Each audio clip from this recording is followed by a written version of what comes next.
Welcome to Edifying Truth Messages with Pastor Obinna Michael, a collection of highlights from sermons by Pastor Obinna Michael. Each short video contains illuminating, life-transforming and practical truth that uplifts your spirit man and spurs you to action. We're going to deal with tonight the spirit called the spirit of a waster, a wasting spirit.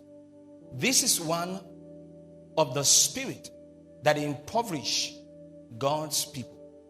This is a vessel. It's a container. It's supposed to hold water. And this is the life of believers. Whatever God has put in you, deposited in you, is supposed to stay. There are vessels that are leaking. How do we deal with that? The leaking vessels is the spirit of wastage. They leak resources. They leak potentials. They leak graces. They are leaking vessels. It doesn't matter what you put in them, it will go down. They do not understand the spirit at work in their lives, yet they are believers. They are tongue-talking, spirit-filled. They give tithes, they give seeds. They go to church all the time. They are workers, but they are leaking vessels.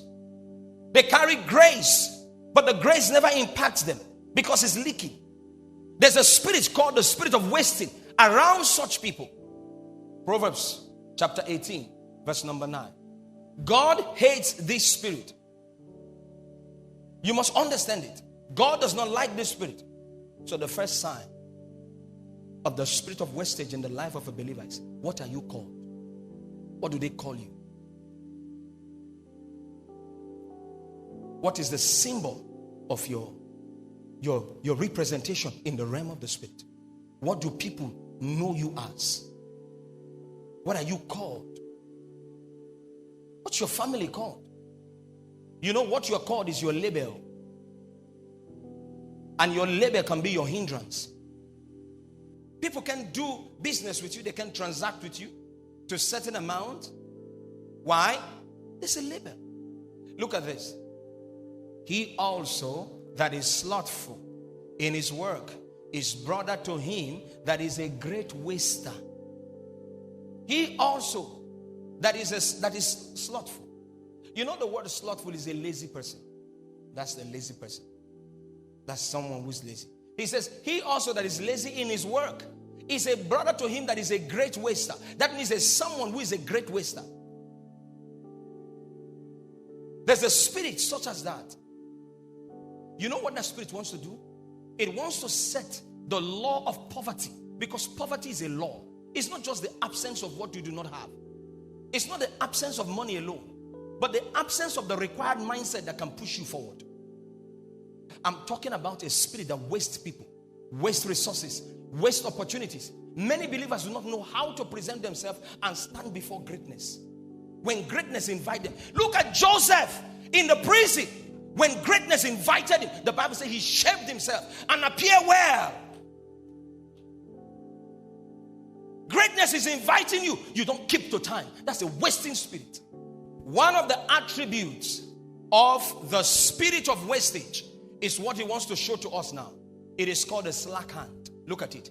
He becometh poor that dealeth with a slack hand, but the hand of the diligent will make rich. Which means, look up, brothers and sisters. Which means, when you meet a prosperous man, brothers and sisters, he wants you to know one thing. One of the certain mark in the spirit that distinguishes that guy is that there is something about his hand, because there's a hand that maketh rich.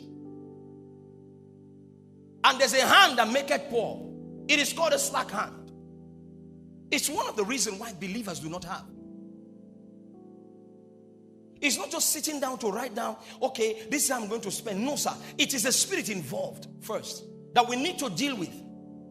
Because it drags you into things that you do not know of. You make demands on things you do not need. You register and buy things that you don't need. You collected your salary 2 days before. Your mother has called you that she's sick. The money is going back to that thing. Some of us, our mindset begins to limit us, that we are scared to ask God for certain things because we do not believe that his ultimate power can fulfill those things. He said you are getting, but you are putting it in a bag that is full of holes. Some of you came with this spiritual problem. It's a spiritual disease. You do not know. But I came in here as a spiritual doctor. I seal up those holes in the name of Jesus. I seal them up in the name of Jesus. You shall have. I said you shall have. I said you shall have.